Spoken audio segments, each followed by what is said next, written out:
So asthma affects people of all ages, and if untreated can lead to death or severe disability.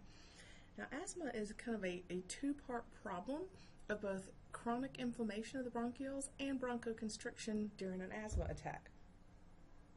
There are millions and millions of people in the U.S. who suffer from asthma every single day.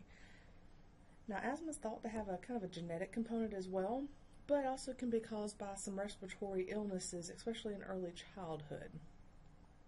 A lot of your more common asthma triggers are going to be cigarette smoke, pet dander, pollutants, exercise, respiratory infections, and some other things as well can trigger asthma for some folks. So as far as your patho of your asthma, the two main components, like we said, are chronic inflammation of the bronchioles and bronchoconstriction here.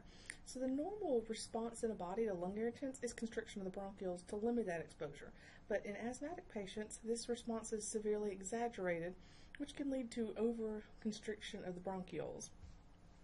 This reaction is especially pronounced when you are breathing out because the bronchioles normally dilate upon inspiration and constrict upon expiration, so it's that much harder to get out the air. This is why you are looking for your expiratory wheezing predominantly with your asthma patients. And you also will see some overinflation of the alveoli, which leads to air trapping in your asthmatic patients. Now, when you have your smooth muscle constriction, and we treat it with our beta-2 agonist, keep in mind that that underlying inflammation process may just be starting. So this inflammatory response is going to lead to your swelling of the bronchioles and increased mucus production, and they may need some additional medications to treat this inflammatory response. This can happen for several hours after the initial asthma attack. So differentiating your mild versus your severe, your milder asthma attack typically will have a non-productive cough that can get worse at night. They may have wheezing, they may have chest tightness or shortness of breath, tachypnea, tachycardia, anxiety, but the SpO2 should be greater than 95%, so it's still in the normal range. Now your severe asthma attack, they'll have fatigue, exhaustion, they may not be able to speak, they may be confused or drowsiness, and this is all due to the hypoxia. They may have cyanosis, they may have diminished or absent breath sounds, they may have tachycardia, bradycardia, tachypnea, diaphoresis, or even very low SpO2 percentages even with oxygenation.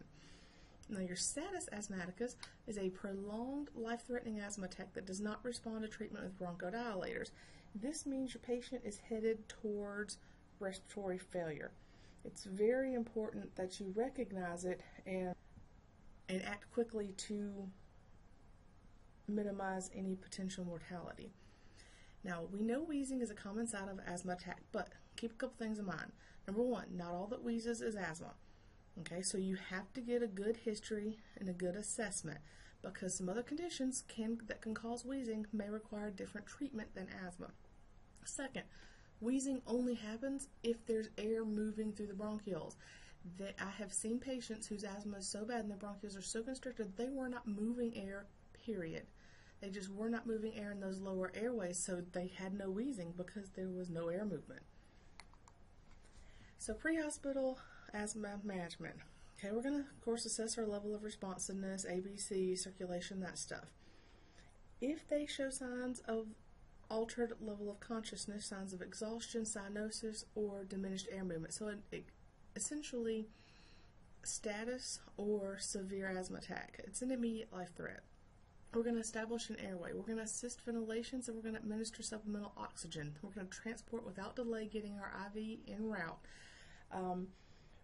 We will consider a beta-2 agonist or anticholinergic, depending on your local protocols. Okay, they may benefit from hydration with the IV fluids. They may benefit if they are still ventilating themselves from a CPAP to help get that medicine down into the lungs. Now, if that patient is awake and breathing, okay, we're going to base our oxygen administration on level of distress, vital signs, and SpO2. Okay, we're going to follow protocols in administering a beta-2 agonist or anticholinergic. We are going to hydrate with IV fluids and then reassess. Additionally, going back to the altered level of consciousness treatment, In some areas, you may be able to give IM epi for status. So consult your local protocols and medical direction for that.